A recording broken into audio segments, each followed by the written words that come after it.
Environment is a very important subject specially for IAS mains, क्योंकि environment के direct question GS 3 में तो आते ही हैं। साथ ही जीएस 1 का जो ज्योग्राफी वाला सेक्शन है, अगर उसको आप अच्छे से एनालाइज करोगे आपको पता चलेगा काफ़ी सारे क्वेश्चंस इन्वायरमेंट बेस्ड हैं, like melting of glaciers, Indian Himalayan regions, landslides. ये सारी चीज़ें इन्वायरमेंट से कनेक्ट होकर ज्योग्राफी में पूछी जाती है।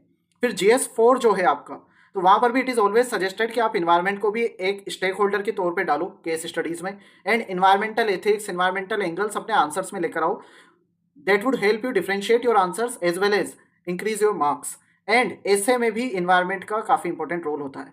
And if you want to cover last 1 years current affairs and static part for environment, then this mains 365 would help you a lot. And इसमें मैं आपके लिए इंपॉर्टेंट टॉपिक्स को हाईलाइट कर दूंगा ताकि आप उन सिलेक्टेड टॉपिक्स को अच्छे से पढ़ सको। और इन टॉपिक को जिनको मैंने हाईलाइट करा है, they are based on PYQ analysis and इनसे क्वेश्चन आने के बहुत ज़्यादा चांस हैं, तो इनको अच्छे से समझ लेना।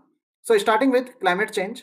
तो climate change as a whole काफ़ी इंपॉर्टेंट टॉपिक है, बट इसमें भी सबसे ज़्यादा इंपॉर्टेंट है इंडिया ने क्या क्लाइमेट एक्शन पे स्टेप्स ली हैं। Secondly UNF triple C COP 19, तो इसके पहले कोप 26 पे क्वेश्चन आ चुका है, तो ये काफ़ी ज़्यादा इंपॉर्टेंट हो जाता है। इंडिया एट कोप 29, इस पर भी क्वेश्चन आने के चांसेस हैं। क्लाइमेट चेंज के जो इम्पैक्ट हो रहे हैं, देखो हो सकता है डायरेक्ट क्वेश्चन ना आए, बट इनडायरेक्ट तरीके से आप क्लाइमेट चेंज के इम्पैक्ट्स को अपने आंसर्स में लिख सकते हो। साथ ही ये जो मैंने हाईलाइट कर रखा है, सोशियो इकोनॉमिक इंडिकेटर्स पे क्या इम्पैक्ट हो रहा है क्लाइमेट चेंज का, सी लेवल राइज पे क्या इम्पैक्ट हो रहा है, क्रायोस्फीयर पे क्या इम्पैक्ट हो रहा है। क्रायोस्फीयर पे तो वैसे भी जीएस 1 में डायरेक्ट क्वेश्चन आ चुका है ऑलरेडी पास्ट में, तो ये इम्पैक्ट भी आपको अच्छे से पढ़ने हैं, specially those things which I have highlighted, इनको तो अच्छे से पढ़ लेना। देन इसके बाद में क्लाइमेट चेंज मिटिगेशन, ये आपको वे फॉरवर्ड लिखने में मदद करेगा। क्लाइमेट फाइनेंस पे काफ़ी ज़्यादा डिबेट है, तो इस पर क्वेश्चन आने के चांसेस हैं। कार्बन ट्रेडिंग, इस पे ऑलरेडी यूपीएससी जीएस 3 में क्वेश्चन पूछ चुका है, कार्बन ट्रेडिंग पे बहुत पहले पूछा था, तो इसलिए ये भी काफ़ी ज़्यादा इंपॉर्टेंट है, इसको अच्छे से पढ़ लेना। बाकी इसके अलावा I don't think there are topics which are important. Green credit programme, इसको बेसिक लेवल पे पढ़ लेना। आर्टिकल 6 के बारे में आपको पता होना चाहिए। ट्रेडिंग स्कीम को बेसिक लेवल पे पढ़ लेना। इंडस्ट्रियल डिकार्बनाइजेशन, इस पे सवाल आने के चांसेस थोड़े से कम हैं। मीथेन इमिशन पे भी सवाल आने के चांसेस थोड़े से कम हैं। कार्बन बॉर्डर एडजस्टमेंट मैकेनिज्म, ये काफ़ी टाइम से न्यूज़ पे है, बट इस पे सवाल नहीं आया मेंस में। ग्रीन वॉशिंग पे भी ये कंसेप्ट पढ़ लेना ताकि आप अपने आंसर्स में यूज़ कर सको, स्पेशली एथिक्स के आंसर्स में, क्योंकि अनएथिकल प्रैक्टिस है green washing. Carbon capture and utilisation, why I have highlighted it, because ये प्रीलिम्स में मल्टीपल टाइम पूछा गया है, तो हो सकता है मेंस में भी यूपीएससी पूछ ले। तो ये जो टेक्निक्स हैं इनको पढ़ लेना आप। इसके बाद में कीवर्ड्स आप देख लेना। देन इन्वायरमेंटल पोल्यूशन, इस पे काफ़ी सवाल पूछता है यूपीएससी पोल्यूशन एंड डिग्रेडेशन से, तो एयर पोल्यूशन इंपॉर्टेंट हो जाता है। कोल थर्मल पावर प्लांट, इनका ईआईए से कनेक्ट करके यूपीएससी ने ऑलरेडी एक सवाल पूछ रखा है पास्ट में। अर्बन एयर पोल्यूशन पे हो सकता है सवाल यूपीएससी पूछ ले।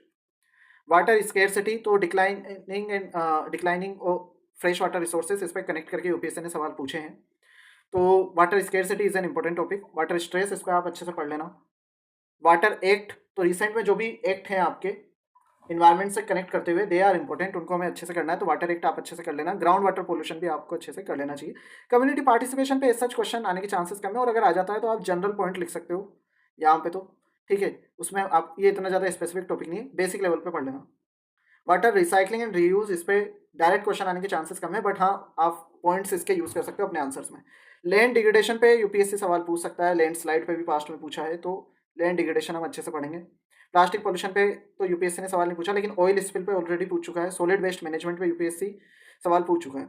ई वेस्ट पे अभी तक सवाल नहीं आया, तो ये दोनों आपके जीएस 3 के हिसाब से इंपॉर्टेंट है, ये भी आप जीएस 3 के हिसाब से स्पेशली एग्रीकल्चर से कनेक्ट करके अच्छे से पढ़ लेना। Revise classification, waste to wealth, इन पे क्वेश्चन आने के चांसेस कम है, इन पे भी क्वेश्चन आने के चांसेस कम है, बट सर्कुलर इकोनॉमी पे क्वेश्चन आ सकता है, उसको अच्छे से करना। एग्रीकल्चर ऐसा टॉपिक है जहाँ पे भी आपको दिख जाए वो इंपॉर्टेंट है। एग्रीकल्चर, वुमेन, पुअर्टी, ठीक है, ये सारी चीज़ें ऐसी हैं जो इंपॉर्टेंट होती हैं, इनसे सवाल आने के बहुत ज़्यादा चांस होते हैं।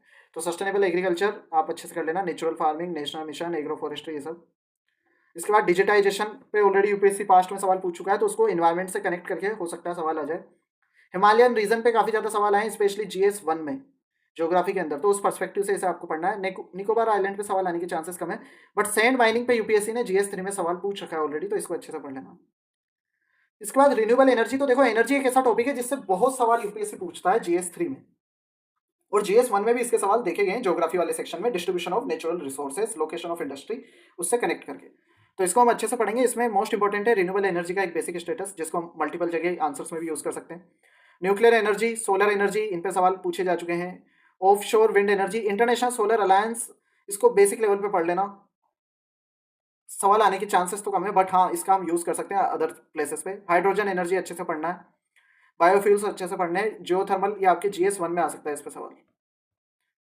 इसके बाद कोल के कारण अंडरग्राउंड कोल गैसिफिकेशन इंपॉर्टेंट हो जाता है, क्योंकि कोल काफ़ी ज़्यादा रिपीटेड टॉपिक है, तो इसको हम अच्छे से करेंगे स्पेशली GS 1 एंड 3 के परस्पेक्टिव से। ट्रिटीज़ पे यूपीएससी सवाल इन जनरल नहीं देखेंगे GS 3 में और GS 1 में भी, तो ये तो इतना ज़्यादा इंपॉर्टेंट नहीं है, बेसिक लेवल पे पढ़ सकते हो। फॉरेस्ट कंजर्वेशन तो स्टेटस ऑफ वेजिटेशन इस तरीके से यूपीएससी ने सवाल पूछा है, तो फॉरेस्ट कंजर्वेशन फॉरेस्ट का स्टेटस ये हम पढ़ेंगे। वेस्टर्न घाट पे GS 1 में सवाल आ चुका है, तो इसलिए हम इसको पढ़ेंगे। वाइल्ड लाइफ कंजर्वेशन इन सब पे बोर्ड्स पे यूपीएससी ने सवाल नहीं पूछे, ह्यूमन वाइल्ड लाइफ कॉन्फ्लिक्ट पे भी सवाल नहीं पूछा, लेकिन कोराल पे सवाल पूछा जा चुका है, तो उस पर्सपेक्टिव से कोराल इंपॉर्टेंट है। वेटलैंड कंजर्वेशन भी हम अच्छे से करेंगे, इस पे सवाल आते हैं। मैंग्रोव पे आ चुका है सवाल, पीटलैंड पे आ सकता है, प्रीलिम्स में तो पूछा गया है इस पे, तो इसको हम पढ़ लेंगे। बाकी टॉपिक आप बेसिक लेवल पे कवर कर लेना। देन इसके बाद में बायोलॉजिकल डाइवर्सिटी रेगुलेशंस, तो बायोलॉजिकल डाइवर्सिटी एक्ट BDA इस पे सवाल यूपीएससी पूछ चुका है, तो हो सकता है इस पर भी पूछ ले, इसलिए ये इंपॉर्टेंट है। देन डिजास्टर, तो डिजास्टर मैनेजमेंट इन इंडिया, ये बेसिक लेवल पे आपको एक पूरा आइडिया दे देगा किस तरीके से मैनेजमेंट होता है, तो इसको पढ़ लेना स्टैटिक पार्ट के तौर पे।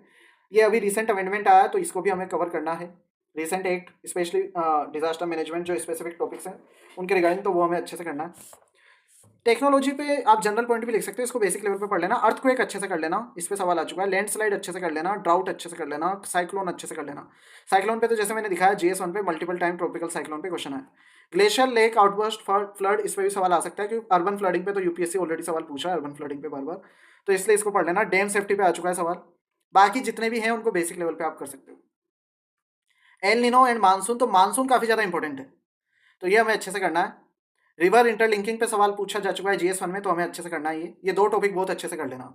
एंड देन फाइनली अपेंडिक्स, यहाँ से आपको रेलेवेंट डेटा एंड फैक्ट मिल जाएंगे, इनको मल्टीपल टाइम रिवाइज कर लेना। ओवरऑल इन माय ओपिनियन, अगर किसी को इन्वायरमेंट की मेंस 365 आसान तरीके से करनी है, तो जो भी टॉपिक मैंने हाईलाइट कर रखे हैं सबसे पहले उनको आप कर लो, कीवर्ड्स पढ़ लो, देन ये जो फैक्ट एंड डेटा है इसको 2-3 बार रिवाइज कर लो, फिर उसके बाद में अगर आपके पास टाइम बचता है तो बाकी के जो वाइड टॉपिक है उनको भी आप कवर कर सकते हो।